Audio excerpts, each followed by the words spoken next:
Well, hello everyone. Welcome to the session. I'm Sean Collins from the International Renewable Energy Agency, and I look forward to presenting today about modelling the EU renewable energy transition. So first of all, a little bit about IRENA, the International Renewable Energy Agency.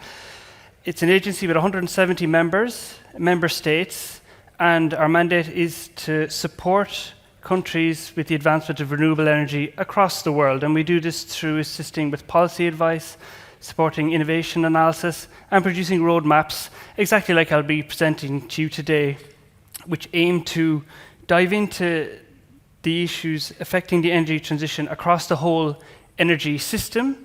And this includes all sectors of energy demand out to 2050, as well as power sector analysis. So a brief overview of the outlook that I'm presenting today and the number of scenarios considered. So I'm from the Renewable Energy Roadmaps team, which is now named the Energy and Socioeconomic Outlooks team, based in Bonn. We are headquartered in Abu Dhabi. And this outlook was published middle of last year, to support the energy transition in Europe in collaboration with the European Commission and in contact with all member states of the European Union who are engaged multiple times through the development of this roadmap to ensure that it was attuned to the needs and concerns facing each member state, because these are genuinely diverse across the board. So we have two key scenarios that we are presenting here. The planned energy scenario, which is in line with current plans and various different input sources were used to develop this. So the TOI-NDP 2022 was key, but also we assessed all the European NECPs and their targets and assumed that they would be met in this planned case.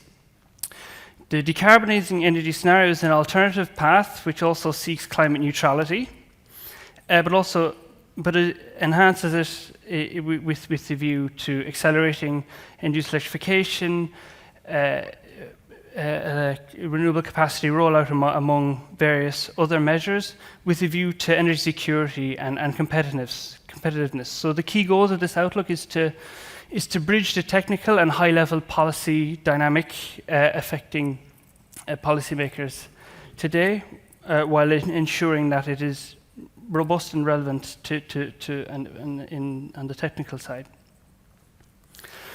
So first of all, a brief overview of the methodology we applied. We developed a pan-European PLEXOS model.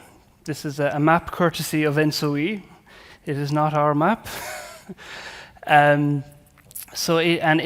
modeling extends way beyond the EU 27 and also includes the Eastern Partnership, which includes Georgia, Moldova, Ukraine, Azerbaijan, and Armenia. So it is through such a vast model that we were able to develop an understanding not just of the EU analysis, but of the European neighbourhood as well. And it was used primarily to assess the capacity expansion in line with also deep electrification requirements across the board, across all end-use sectors. And we were able to assess, to do scenario analysis on the study at member state level to ensure that the levels of electrification that were being proposed fit well into the modeling and were consistent with the expansion that we anticipate. So there were two key steps. There was long-term capacity expansion as well as dispatch assessment for key milestone years of the study.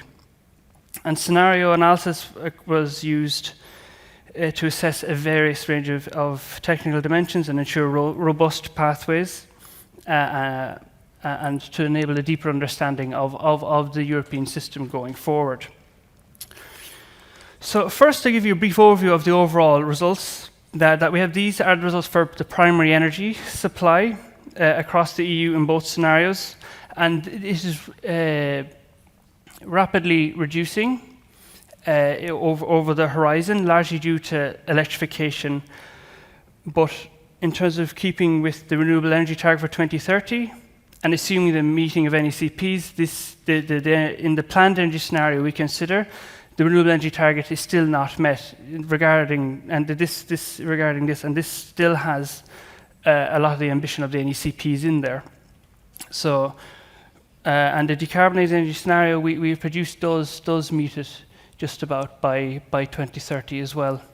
But this is useful context for the sheer scale of the challenge ahead at an energy systems level. Now, based on our bottom-up end-use analysis, we see a near doubling of electricity demand by 2050. So it rises from about 2,500 terawatt hours in 2021 up to 3.5 in terms of electricity demand, and then nearly 1,000 on top of that for electrolytic hydrogen production based on our assessment of end-use demand.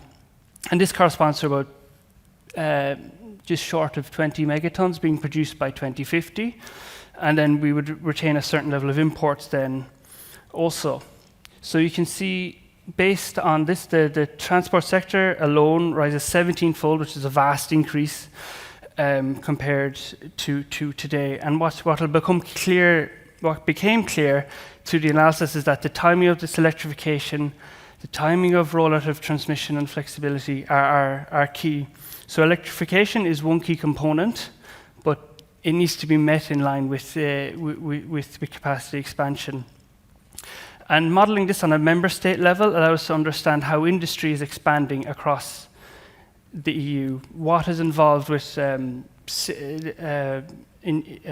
industrial energy demand, household retrofitting, transportation expansion, and we go into deep detail on the different modalities of potential energy use to understand the transition and the interplay between them. And this leads to a vast renewable capacity expansion being needed. So in our two key scenarios here, we see a vast increase in the renewable capacity. And to deliver this, in our roadmap, it requires about 122 gigawatts per year of new renewables required, which is approximately double the current rate. And at current pace, the EU installs half the annual capacity needed, and every year of delay widens the gap. And this is EU average, so it does mask the detail that is there on a member state level as well. So which is quite detailed, and we have various different operational insights into that. And this is the corresponding expansion in power generation, and we see as by 2050, solar PV and wind supply a vast amount of the renewable power, and coal is not in use by 2050, and gas persists as a more important generation source in our modeling. So, and what is key is the timing of this expansion is very key, because in our modeling we see various levels of electrification coming online, we have various amounts of renewable capacity coming online. I'll go through some of the transmission and storage coming online. The timing of these is very, very significant. And integrated planning is essential to this, because without because our modeling shows that the interplay between these is very severe and needs to be carefully considered at a high policy level and an expansion level. So this is the overview of grid infrastructure expansion that we foresee in our EU model. And it's quite a significant amount of extra EU expansion, particularly in the Western Balkans region, where we see a near an excess of a doubling of interconnection capacity. And much of this, there's quite a lot of it comes online as early as the model would allow. And this is about $2.5 trillion in grid investment, including transmission and distribution grids, with about 408 billion by 2030 alone. And it's not just the interconnector expansion that is needed. Internal grid expansion is needed as well to fully accommodate the level of renewable expansion and demand expansion. And these were further assessed through hourly cross-border modeling flows using PLEXOS across all the key milestone years, which was very effective in understanding not just how it operated, but how it operated subject to various scenarios and different constraints, and what is key. Key interplay as well with this was the role of battery storage, which becomes very important in the modeling. Now, these are the least cost expansion based on our modeling, and it shows that they replace much of the fossil fuel peaking in quite rapidly, though substantial amounts of unabated gas do remain in our scenario, largely for capacity services in the modeling, as well as a substantial amount of biomass with CCS. And I think a very powerful chart that shows the interplay of these measures quite clearly is in our terms of our wholesale electricity price based on day-ahead market modeling in these years. So this captures the full interplay between demand expansion, generation expansion, as well as transmission and storage expansion. What we see in the near term, out to 2030, is actually that in the more ambitious, more electrified scenario, we see a raising of electricity demand, which outpaces capacity growth, which leads to effective price increase. We see this continues over the horizon until by 2050, where we see it drops relative to the planned energy scenario, largely due to the vast amount of renewables and the increasing carbon price along the scenario. So this illustrates the interplay that comes at a high level in the results. When we ran some modeling scenarios, we saw electricity demand increase quickly. You ended up with quite rapid price increases in some places. Rarely unserved energy demand in our assessment, but through using PLEXOS and an interplay of our end-use demand analysis, which was based on activity levels and population densities and building use across the EU, we were able to enable a deep understanding, not just of the power sector, but of the energy system, and how it's not just one sector that needs to move, the whole energy system needs to move together. So an integrated focus is truly key. And communicating this with the Commission and with Member States allowed us to enable an understanding of key problems affecting countries, as well as accounting for them in our analysis as best we can. So, as I mentioned, coordinated planning is absolutely key. These are some of the high-level key actions we identified as being needed. But in our scenario analysis, we saw when, like in some areas, very high renewable energy targets, for example, in certain cases, led to the reduction of operation of other low carbon or no carbon sources. In some cases, we had vast renewable expansion only facilitated by lower renewable expansion in a neighbor, which was then cancelled out when the neighbor increased the renewable expansion for 2030.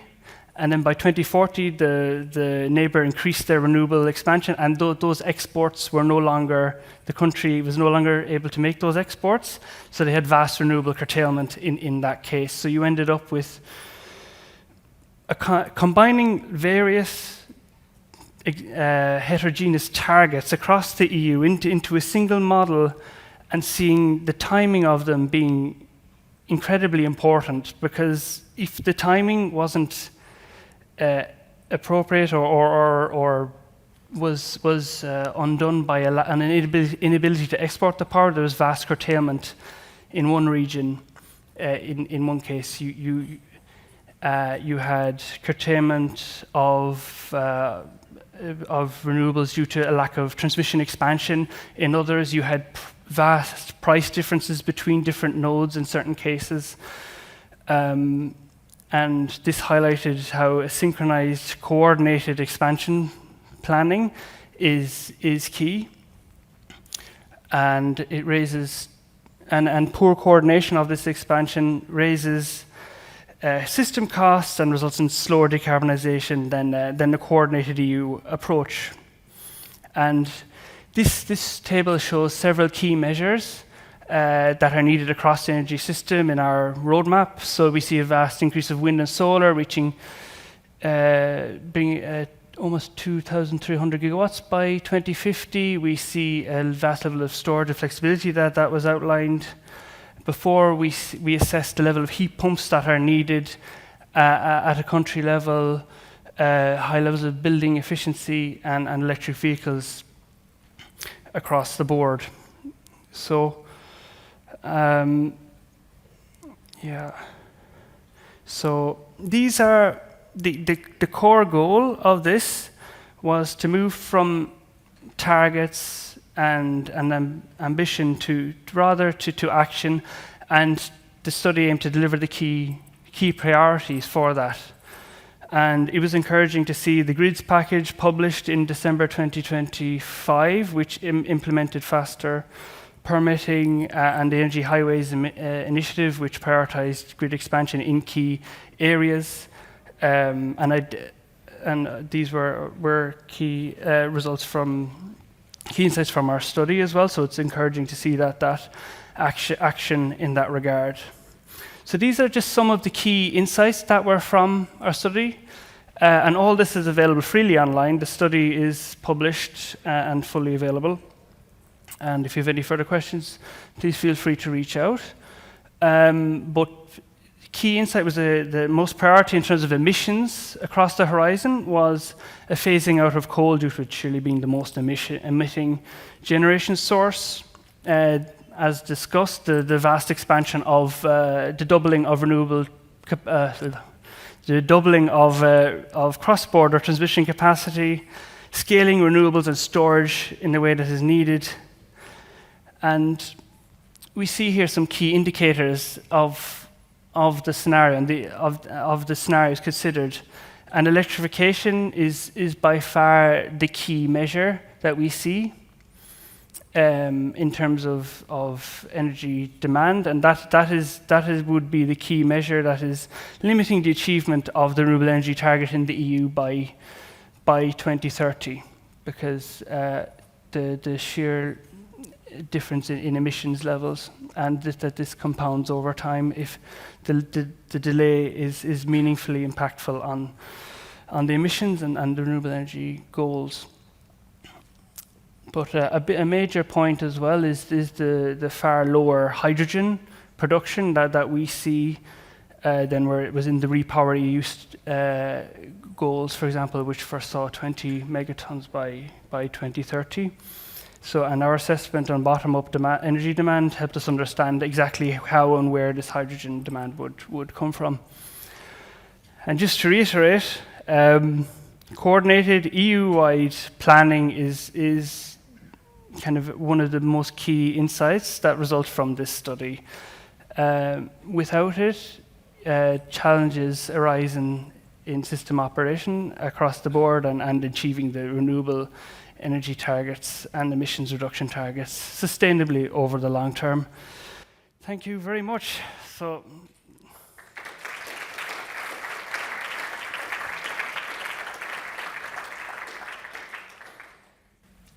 now, if anyone has any questions, I'd gladly take them. That was a brief whistle-stop tour through the study. So there's far more detail available online as well, and we're open to answering any questions you may have or discussing further afterwards.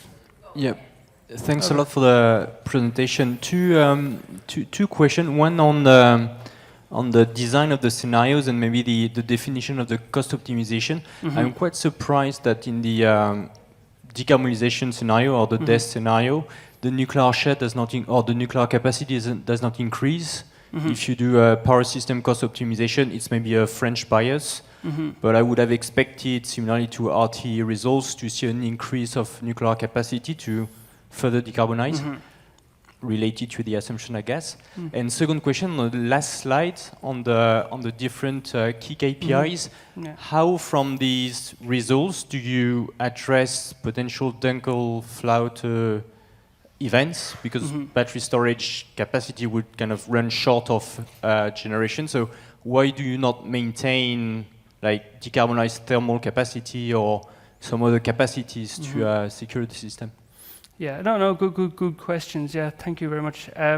So first of all, on the nuclear point, yes, that it is key in the development. It's an assumption, largely, but this is due to the sheer ambition of the national NECPs, which have vast targets for renewables in them, and the optimization largely had to work around this level of ambition that was considered in the NECPs, because when the study was being produced and it was with the European Commission, there was no further revision possible in these targets. So we focused with these targets as being the plans, and the plans are so ambitious that we see limited room for expansion of nuclear, and as well as other possible technologies. So the optimization is very much working around that.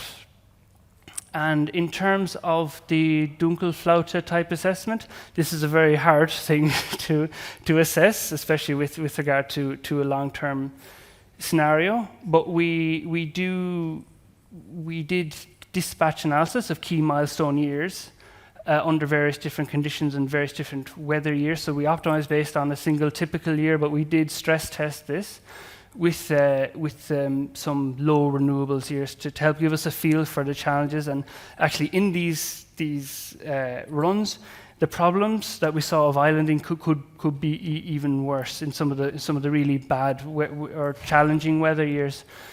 So, and in terms of the dispatchable capacity, we retain a lot unabated gas, largely.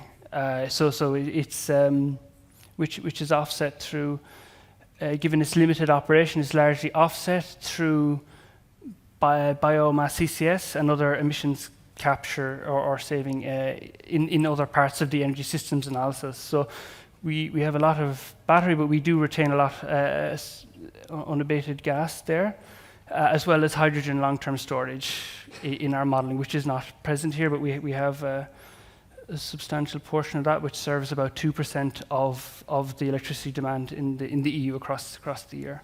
I'm not sure what the capacity number exactly is at the moment, but it's 2% of the power demand is served through long-term storage, long-duration storage. Yeah, thank you. We've got time for more questions, if there's any. Thanks, Sean. Quick question. Any insights on the battery duration? What duration do you have in the batteries, and any insights how that plays out in the model? Yeah, in terms of the optimization, it overwhelmingly picked shorter term storage. So the model based on the investment assumptions largely picked shorter term initially, and then moved on towards start off at 2 hours and 4 hours, and some small bits of longer duration came in later on. But I think that would be worth exploring further to understand the interplay of that, which is key. When I think part of it as well is that when we were modeling one node per country, so when you lack the deep nodality, I'm sure and transmission constraints, that you would draw out a lot more of that. So I think that's partially model structure, I would say, that we see less longer duration, but I would anticipate more than the model showed. Yeah. Thanks, Paul. Jean, thank you very much for a very interesting presentation. It's certainly good to see how renewable energy expansion and decommissioning of conventional power plants will reduce wholesale market prices. However, as you've shown as well in your presentation, it will require massive investments in grid infrastructure. Have there been any estimations how this will impact final consumer prices? We didn't assess that directly. The extent of our pricing analysis was to the wholesale, but this would depend on the. But we do have a range of costs that we have this fully costed, but we haven't assessed the impacts that would be on distribution and transmission. I suppose market needs for that, but they would be quite substantial given the investment needs are about 3 trillion, 2.5 trillion in terms of the grids needs. So it would require quite a lot. But in terms of pricing, I couldn't tell you, but it would be substantial. Yeah. We've probably got time for one more.